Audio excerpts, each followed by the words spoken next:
by Seamus Heaney, written in 1966. Follower is an autobiographical poem about Seamus Heaney and his father, who was a farmer in Northern Ireland. Much of the poem is focused on Heaney's memories of his father. The first three stanzas are full of admiration for Heaney Sr.'s skill as an expert ploughman who manages making the difficult task of ploughing seem effortless. In contrast, the young Heaney gets in the way and struggles to keep up with his father. Nevertheless, from Heaney's admiring tone and the memory that he would sometimes ride piggyback on his father as he worked, it appears that there was real love and affection between father and son. So much so that Heaney admits that he wanted to grow up to be like his father and carry on the family tradition of farm work.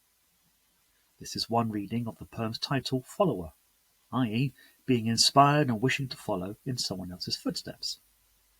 However, Heaney ruefully admits that all he ever did was follow.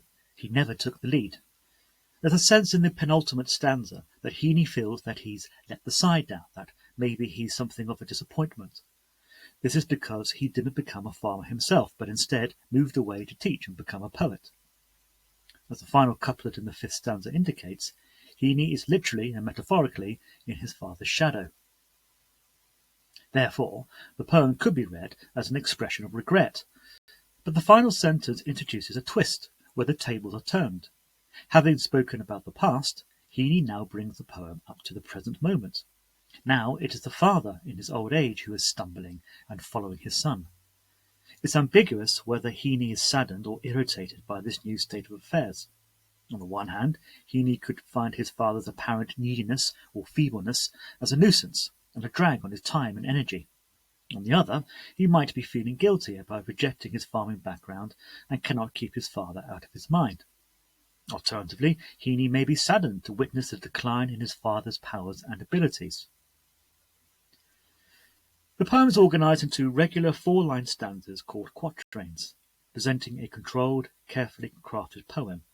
It is tempting to see the lines of the poem as mimicking the ploughed furrows of the land, particularly with the only example of enjambment between stanzas coinciding with a description of Heaney's father turning the horses round to start a fresh furrow.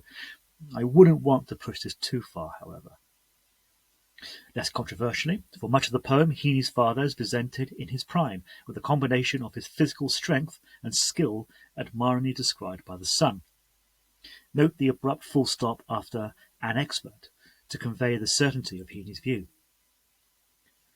Through some marine-based references, Heaney likens his father's act of ploughing to sailing, implying a gracefulness and understated power. The precision of the ploughing and steady rhythm of dipping and rising contrasts markedly with the young Heaney stumbling and tripping, falling, as well as the father as an old man who too is now stumbling, a frail imitation of the man he once was. Overall, Follower is a poem which explores how the relationship between parents and children changes over time. It's a poem written with love, both being a celebration of a man and a lament for the effects of aging. It could perhaps also be seen as an apology from a son to his father for not always being a faithful follower. Given that Follower is a poem about a parent-child relationship, it is a good match for poems such as Mother Any Distance and Before You Were Mine, both of which are told from the point of view of the child about their parents, mothers in these cases. Walking Away also offers an interesting link with Follower, because whilst it too is about the relationship between a father and son, it is explored from the father's point of view, giving a different perspective on the matter.